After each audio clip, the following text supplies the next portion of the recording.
போட்டு ரொம்ப நாள் ஆசை சிசியா அடி வெளுத்துட்டாங்க போல. ஐயோ முருகா வெளுன்னு வெளுத்துருச்சு. ஏடா சிசியா இந்த அளவுக்கு வெளுக்கிறாங்கன்னா அப்படி என்ன பண்ண? நான் எதுவுமே பண்ணலங்கிறதான இங்க பிரச்சனையே. இதுக்குதான் உன்னை வெளுக்கிறாங்கன்னு நினைக்கிறேன்.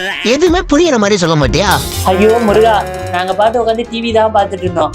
ஏதோ கிடாரி அன்புன்னு ஒரு பையனாம 15 வயசுல எங்க அம்மாவுக்கு கார் வாங்கி கொடுத்துருக்கான். ஆமா 2 நாளா அதான பெரிய டாபிக்கா போயிட்டு இருக்கு.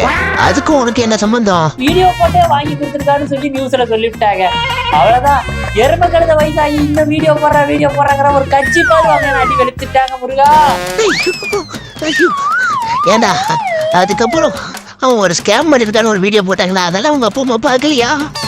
அந்த நியூஸ் எங்க பார்த்தாங்க அந்த குடும்பம்? என்னத்த சொல்ல, அவன் ட்ரேடிங் பண்றேன்னு சொல்லி ஒவ்வொருத்தையும் பணத்தை வாங்கி லாஸ் ஆயிட்டான் அப்படின்னு அவனே இன்னொரு வீடியோவும் போட்டிருக்கான். ஆனா அது ஒரு வேலை ஸ்கேம் தான். ஐயோ அதெல்லாம் எங்க முருகா அவங்களுக்கு புரிய போகுது. சின்ன பையன் ஜெயிச்சுட்டா நீ இன்னும் தண்டமா திரியா தானே என்ன விதிக்கிறாங்க. அது ஒண்ணும் இல்ல, ரொம்ப நாள் அவனை அடி வெளுக்கலான்னு காத்துட்டு இருந்தாங்க. அதுக்கு ஒரு நல்ல காரணம் சிக்கிருக்கு. முருகா சொன்னங்க சிசியன், நீ எனக்கு நல்லது கூட செய்ய வேணாம். ஆனா இந்த மாதிரி விஷயத்துல கோர்த்து விட்டு அடி வாங்க விடாத. ஆளு பார்க்கதான் பல்கா இருக்கிற, ஆனா உண்மையிலே பஞ்சு மாதிரி அடி பிச்சு எடுத்துட்டாங்க. ட்ரை பண்றேன். என்ன சிசியா, நம்ம ரொம்ப ஆசைப்பட்ட பார்வதி கமருதுன்னு வெட்கார கொடுத்து வேலை அனுப்பிட்டாங்க. திறந்த மாட்டீங்களா? அடுத்த ரவுண்டுக்கு ரெடி ஆகுங்க.